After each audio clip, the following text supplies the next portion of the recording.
అందరికీ నమస్కారం.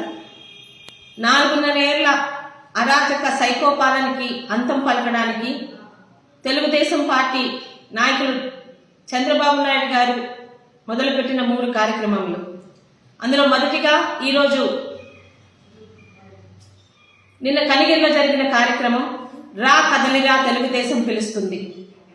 జగన్మోహన్ రెడ్డి అన్నపూర్ణ లాంటి ఆంధ్ర రాష్ట్రాన్ని అభివృద్ధి సంక్షేమ పథకాన్ని పక్కన నెట్టి ఈరోజు ఒక రోడ్లు లేకుండా అడిగిన వారి మీద పోలీసు కేసులతో ప్రతి ఒక్కరి మీద అణచివేత కార్యక్రమంతో రాష్ట్రాన్ని కేంద్రానికి తాకట్టు పెడుతూ రాష్ట్రంలో ఉన్న ప్రతి ఒక్క రాష్ట్ర ఆస్తుల్ని అమ్మివేస్తూ ఒక స్టీల్ ప్లాంట్ కానీ ఇతరత్ర మన డైరీ కంపెనీలు కానీ నాశనం చేస్తూ అన్నపూర్ణ లాంటి రాష్ట్రాన్ని ఈరోజు అడుక్కు తినే రాష్ట్రంగా తీసుకొని వస్తున్నారు. దీనికి స్వస్తి పలకాలంటే ప్రజలందరిలోంచి చైతన్యం కదిలి రావాలి.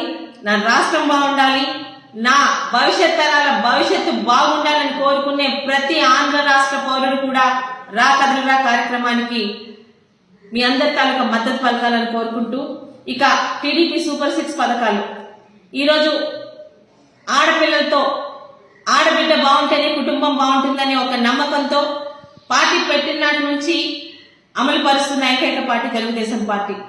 ఈరోజు దగాలతో మోసాలతో పెన్షన్ 3,000 ఇస్తానని 250 పెంచిన జగన్మోహన్ రెడ్డి పాలన కాదు. 200 పెన్షన్ ని 1,000 రూపాయలు చేసింది చంద్రబాబు నాయుడు గారే. 1000 పెన్షన్ ని 2,000 చేసి చూపించింది చంద్రబాబు నాయుడు గారే. ఏవి ఆనాటి అన్న క్యాంటీన్లు, ఆదరణ పథకాలు, సంక్రాంతి, క్రిస్మస్, రంజాన్ కానుకలు, ఆడపిల్లలకి పెళ్లి కానుకలు ఉన్నాయా? ఒక్క ఛాన్స్ ఇవ్వదని చెప్పి ఇక రాష్ట్రానికి ఇంకో ఛాన్స్ లేకుండా పూర్తిగా రాష్ట్రంలో అన్ని వర్గాల వారిని అణిచివేస్తూ రైతుల్ని, యువతల్ని, మహిళల్ని ప్రతి ఒక్కరికి కూడా ఇబ్బంది పెడుతూ సాగుతున్న జగన్మోహన్ రెడ్డి పాలనకి ఈరోజు ముఖ్యంగా మహిళల చైతన్యం తీసుకురావడానికి ప్రతి మహిళకి ఎంతమంది పిల్లలున్నా ప్రతి 2 పిల్లలుంటే 30,000 రూపాయలు తల్లి అకౌంట్కి వచ్చేటట్టు, 3 గ్యాస్ సిలిండర్లు సంవత్సరానికి ఉచితంగా, బస్సుల్లో ఉచిత ప్రయాణం ప్రతి మహిళకి కల్పిస్తూ, ఇంట్లో చదువుకొని గ్రాడ్యుయేషన్ చేసిన ఎంతమంది పిల్లలుంటే ప్రతి ఒక్కరికి ఉద్యోగాలు వచ్చేదాకా నిరుద్యోగ ప్రతి సంవత్సరానికి 36,000 చొప్పున, రైతు కుటుంబానికి 20,000 చొప్పున, అదేవిధంగా 18 సంవత్సరాల నుండి 50 సంవత్సరాల లోపల మహిళల ఇంట్లో ఎంతమంది ఉన్నా అంతమందికి చేయూత కింద సంవత్సరానికి 18,000. ఎందుకు చెప్తున్నానంటే జగన్మోహన్ రెడ్డి పాలనలో కాదు. మీకు పెన్షన్ ఉండాలంటే మీకు కరెంటు బిల్లు పెంచకూడదు, మీ ఇంట్లో ఒక పిల్లాడికే ఇస్తాము, ఒక పెన్షన్ వస్తుంటే ఇది రాదు, ఇలాంటి ఎటువంటి ఇబ్బందులు లేకుండా చెప్పింది చెప్పినట్టు చూపించడానికి ఈరోజు భవిష్యత్తుకు భరోసా కార్యక్రమంతో మీ ఇంటింటికి వచ్చి మేము చేసే కార్యక్రమాల్ని మీకు ఈరోజు బాండ్ రూపంలో అందిస్తున్నాం. అది ఈరోజు చంద్రబాబు నాయుడు గారు కానీ తెలుగుదేశం కానీ మీకు ఇచ్చే ఒక నమ్మకం. అదేవిధంగా రాష్ట్రంలోని 60-70% ఉన్న బీసీలని పూర్తిగా తొక్కివేస్తూ పేరుకే పదవులు బీసీలకి, అధికారం అంతా 3 రెడ్ల చేతిలో పెట్టి రాష్ట్రాన్ని ఒక రెడ్డి రాజ్యంగా తీర్చిదిద్దుతున్న జగన్మోహన్ రెడ్డి అంతం చేయడానికి ఈరోజు జైహో బీసీ కార్యక్రమం మొదలు పెట్టాం. బీసీలందరూ కూడా నిజ నిజాలు తెలుసుకొని మాట్లాడండి. ఒక బీసీ మహిళగా నా మీద గాని, నా కుటుంబం మీద గాని, ఒక బీసీ నాయకుడిగా పేరు తెచ్చుకున్న బడుగు బలహీన వర్గాల వెనుకబడిన ప్రతి ఒక్కరి చేత గౌరవాలు పొందుతున్న గౌతు లచ్చన్న గారి మీద ఎలాంటి అవాకులు చవాకులు పేరించారో ఈ గవర్నమెంట్, ఈ వైఎస్ఆర్పీ పార్టీకి మన బీసీల మీద వీళ్ళు చూపిస్తున్న కపట ప్రేమ. ఈరోజు ఎవరు హోమ్ మినిస్టర్ మీకు తెలుసా? ఎవరు ఏ శాఖకి ఎవరు మినిస్టర్లో తెలుసా? ఎక్కడ ఏం మాట్లాడినా ఒక సజ్జల రెడ్డి, ఒక పెద్దిరెడ్డి, ఇంకో రెడ్డి, ఆ రెడ్డి, ఈ రెడ్డి వస్తాడు తప్పితే ఏ మంత్రులకైనా వాళ్ళ శాఖ మీద పట్టు ఉందని అడుగుతున్నారు.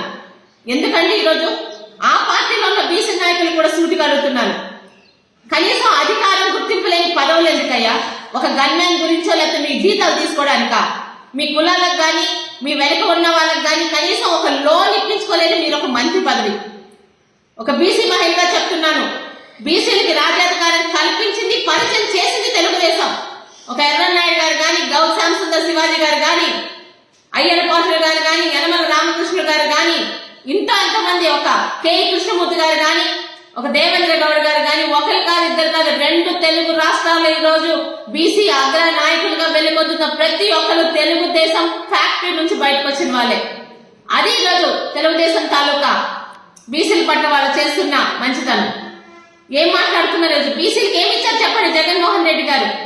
ఆఖరికి రోజు ఎమ్మెల్యేలుగా టికెట్లు ఇచ్చే వాళ్ళు కూడా బీసీలను తప్పించి రెడ్లకు ఉంచుతున్నారు. ఇంకా ఆ పార్టీ బీసీ పార్టీ అని ఎవరన్నా అంటే వాళ్ళకి ఒకటే ప్రశ్న, మన బీసీని పునాదులుగా చేసిన అధికారంలోకి వచ్చే వైఎస్ఆర్పీ పార్టీ కాదు మనకు కావాల్సింది. మన బీసీలకి పునాది వేసి మనకి రాజ్యాధికారం అప్పచెప్పి మనకి గౌరవం పార్టీలో గుర్తింపు కల్పించిన తెలుగుదేశం పార్టీ రావాలని ఒక బీసీ మహిళగా కోరుకుంటూ, రాష్ట్రం గాని రాష్ట్ర ప్రజల భవిష్యత్తు గాని మన భవిష్యత్తు గాని ఒక చంద్రబాబు నాయుడు గారితోనే ముడిపడి ఉంది. ఆయన ముఖ్యమంత్రి అవడం కాదు, అది ఆయన అవసరం కాదు, మన అవసరం. ఈ రోజు ఆయనకు మించి ఎవరైనా రాష్ట్రంలోని నా రాష్ట్ర ప్రజల భవిష్యత్తును అడుగునే వాళ్ళ ఒక నాయకుడిని చూపించండి, నేను కూడా మీతో పాటు ఓటేస్తాను. కానీ ఉన్నారా? 74 సంవత్సరాల వయసులో తప్పుడు కేసుల కింద 53 రోజులు లోపల పెట్టినా కూడా ఎటువంటి ఆయన తాలూకా పట్టుదలలో కానీ ఆయన తాలూకా లక్ష్యంలో కానీ ఎక్కడ వెనకడగేయకుండా నా రాష్ట్రానికి ఇంకా పట్టుదలగా నేను అందిస్తాను, సంక్షేమ అభివృద్ధి పథకాలు నెంబర్ 1గా తీర్చిదిద్దుతాను. సంపద అంటే పంచుకొని అమ్ముకొని తినడం కాదు, సంపద అంటే సంపద సృష్టించేలా ప్రజల్ని తీర్చిదిద్దుతానని ఒక కాన్ఫిడెంట్ గా మన ముందుకు వస్తున్నా నారా చంద్రబాబు నాయుడు గారిని 2024 సంవత్సరంలో వచ్చే ఎన్నికల్లో ముఖ్యమంత్రిగా చేయడమే మనందరి తాలూకా బాధ్యత. ఒక్కటి చేస్తే చాలు, రాష్ట్రాన్ని ఆయన ముందుకు తీసుకెళ్తారు. ప్రతి ఒక్కరు కూడా ఆలోచించి కళ్ళ ముందు జరుగుతున్న నిజాలు గుర్తించి ఒక్కరోజు బిర్యానీ ప్యాకెట్కో ఒక్కరోజు నోటుకో కాదు, మన పిల్లల తాలూకా భవిష్యత్తుకి మన ఆస్తులకి మన ముందు తరాల రాష్ట్ర భవిష్యత్తు కూడా ఆలోచించి వచ్చే ఎన్నికల్లో తెలుగుదేశం పార్టీకి ఓటు వేయాలని కోరుకుంటూ మీ సోదరి గౌతు శిరీష.